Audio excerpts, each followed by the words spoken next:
Yo, what's going on, guys? And today I wanted to talk about the Dallas Mavericks. I want to hear down below, what do you guys think of the Dallas Mavericks and how good is this team? Luka is a beast. I've said all year that I think Kristaps has lost his step and isn't the same player we thought he was going to be when he was originally traded here. So, that's always great. But yeah, we are here and we're here, we're queer, we want to drink beer. Have you guys seen that episode of Workaholics? So let me hear your thoughts down below on the Dallas Mavericks. What do you guys think of this team? How far will they go in the playoffs? And what are they capable of? So, yep, let's get into today's videos. Let me hear those thoughts and hit that like and subscribe button when you're coming on the way up. So, yes, this team is very interesting. They ended up with a higher record than I want to give them credit for. They'll be playing the Clippers in their first series. So, I want to say that I don't think the Clippers are excited that they're facing the Dallas Mavericks. You know, they were probably hoping that Kawhi Leonard and Paul George would have an easy competition, but either way, they fell. And I think this is a game, this is a series where Dallas could upset. And, like, in theory, you could argue Dallas is an easier first round matchup than Portland, in theory. And Utah would be an easier second round matchup than if they had played like the Lakers or the Dallas Mavericks. I think I love people love Luka and people love to see what the Clippers might do, good or bad, when it comes to the postseason. So they have. I think this is going to be something fun. I think this is going to be very similar to the Clippers Mavs series we saw last year. But if we just look at this team, this is a team that they got their two leading scorers are right here, being led by Luka and Kristaps, who's both 20-point scorers.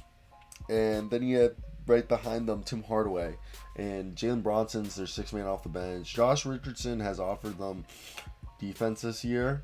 Like, he's actually kind of rebounded from last year. Not kind of, but he actually did rebound. Except his three-point shot still has not been hitting. But yeah, he rebounded from his year in Philadelphia in the sense that let me take that back. He really didn't rebound. Like, he really got the same numbers as last year. He's just maybe a smidge, a little bit more efficient. His stats are upticked a bit. They brought in JJ Redick, who hasn't been spectacular. He really isn't playing. They got a great rim runner in Willie Cauley-Stein. And I think this is a really fun team to watch. JJ Redick, literally has been awful from three in the last 5 games. And this guy might retire after this season. Just keep making his podcast, not even care about the NBA anymore. I mean, it doesn't seem like it's worth it. Willie Cauley-Stein, great rim runner on the season. He's been grinding like 5 rebounds a game, a block a game, a half a steal a game, 6 points, shooting 63% from the field. Crazy to think that Cauley-Stein was the 6th pick in the 2015 draft. People really thought he was gonna develop into something. I think the Dallas Mavericks could upset the Clippers in the first round. And if they did, that'd be a great year. And I'd be fine if they lost in the second round. I really like Rick Carlisle as a coach. When I see Rick Carlisle, I always think of this thing. I'm like, Rick Carlisle, for a coach who's won an NBA championship, sometimes I wonder, I'm like, how'd you win the first championship? Because he hasn't done anything for me to. I still think Rick Carlisle is a good coach, but there's just been moments where I'm like, damn, I sometimes wonder how you got your first championship.